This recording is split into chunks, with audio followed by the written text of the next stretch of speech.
Hi guys, and today we're going to have a go at repairing a scratch on the rear bumper of the Picasso here. Something which unfortunately I did when visiting my brother-in-law. I'll just move the camera in a bit closer so you can... Yeah, basically I hit, well not really hit, I scraped his driveway wall as I was going in, which was a bit annoying. So I'm going to have a go at getting rid of the scratch and spraying in the bumper. What I'll do is I'm going to spray the whole bumper because there's a few bits of lacquer peel here and there and it's not a very good finish, so it'd be easy if I just did the whole thing. I shall just start by sanding down the scratch itself with P80 grit and a soft sanding block.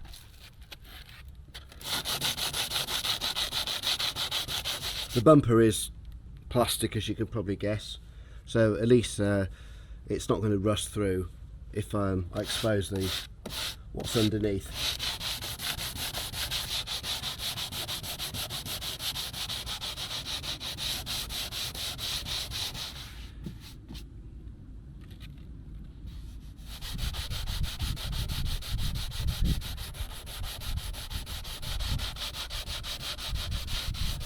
As you can tell, I'm just sanding it all in the same direction.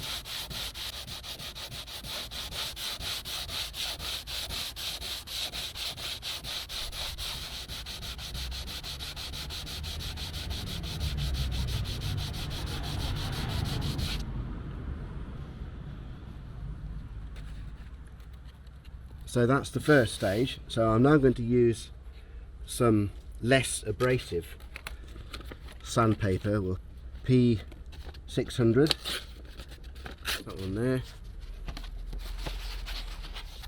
again with the same sanding block.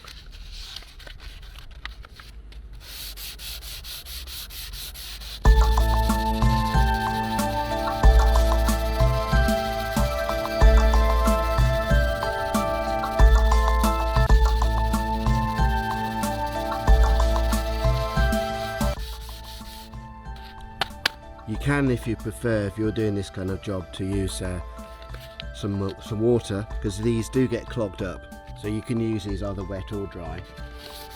But I want to keep the moisture down to minimum, so I'm just going to do it dry really.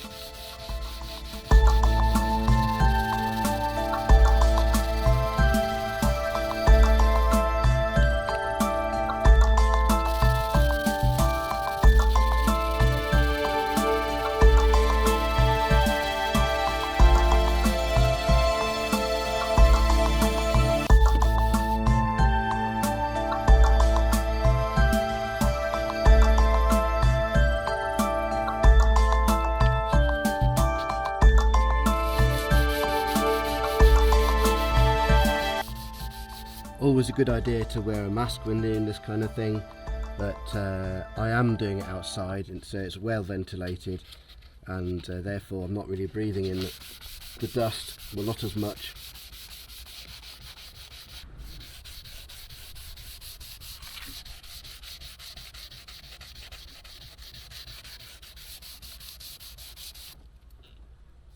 Still feel some of the edges there which need further sanding. If you don't get this really smooth, it will just show through.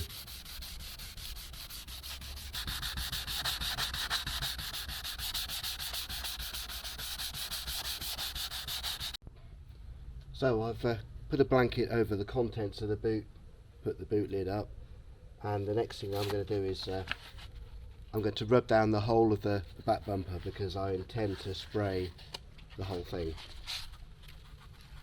So I shall start with my P600 grit wet and dry paper, which I'll use dry for this exercise, followed by a red scuff pad to key the surface.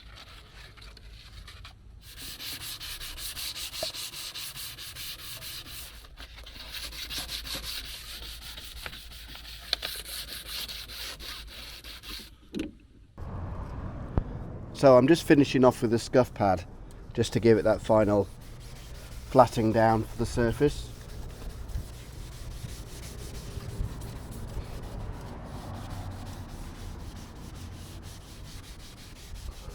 So the idea is I'm not taking the paint off, it's just to key the surface to allow the fresh paint to stick.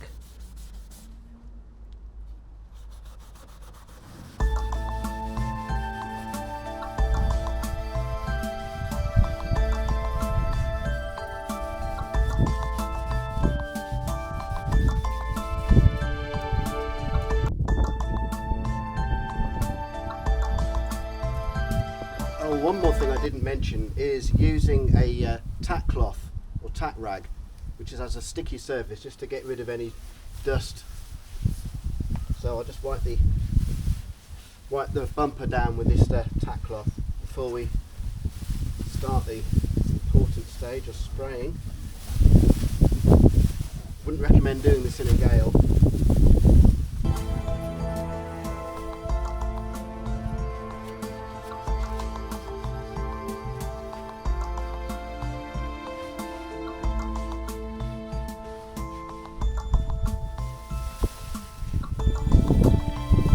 I'll just quickly show you what products I use for this. So this is the base coat, which is you mix with thinner, which is in this. This is just standard thinners. You can use better quality thinners. You know, if I was doing a real professional job on an expensive cut, well, I probably wouldn't, but if I was, I would use more expensive thinners. This is the base coat, which on this one I've just done 50-50, so the same amount of base coat, which is the colour coat, to the thinners. And then this is the clear coat, which is, again, it's like a varnish. It's also called lacquer, acrylic clear coat lacquer, and this is mixed with a hardener. So 2 parts of the clear coat and 1 part of the hardener there. Or it's also called activator. It's a bit confusing, different names for these things. Yeah, I'll just show you what the colour looks like.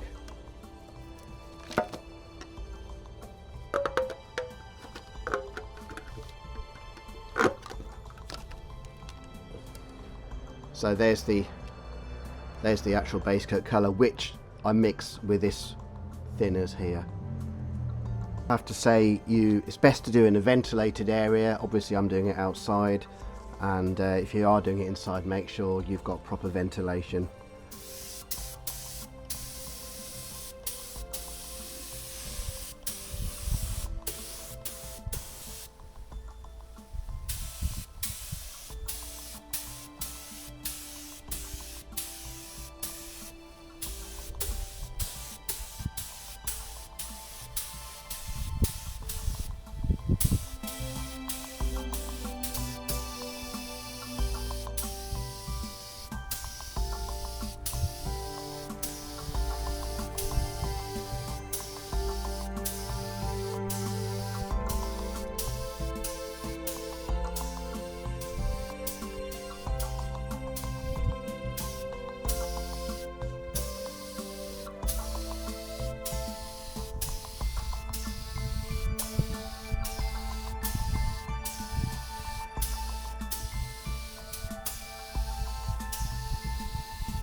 Right, so that's the base coat gone on.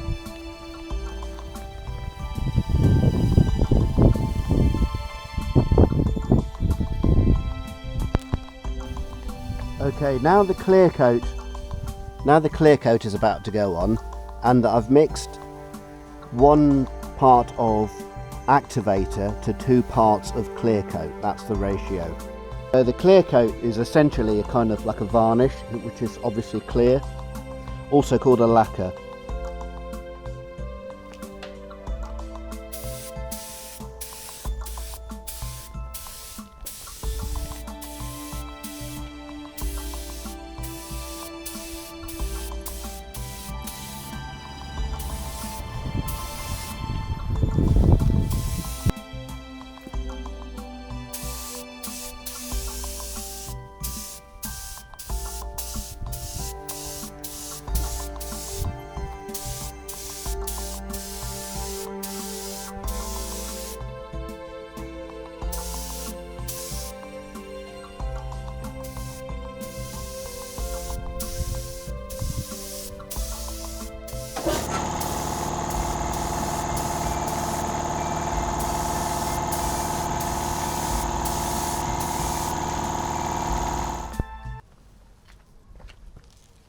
Well, that's the end of the paint spraying stage. So I've now put all the lacquer on, and I've come to the end of my mix in the gun. So no paint wasted there, and there are a few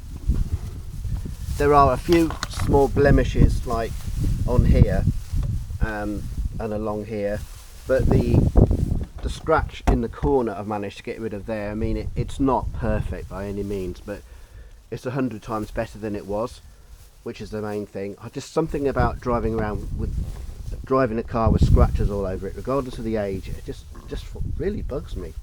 So all I've got to do now is clean out the spray gun with some thinners and pack everything away.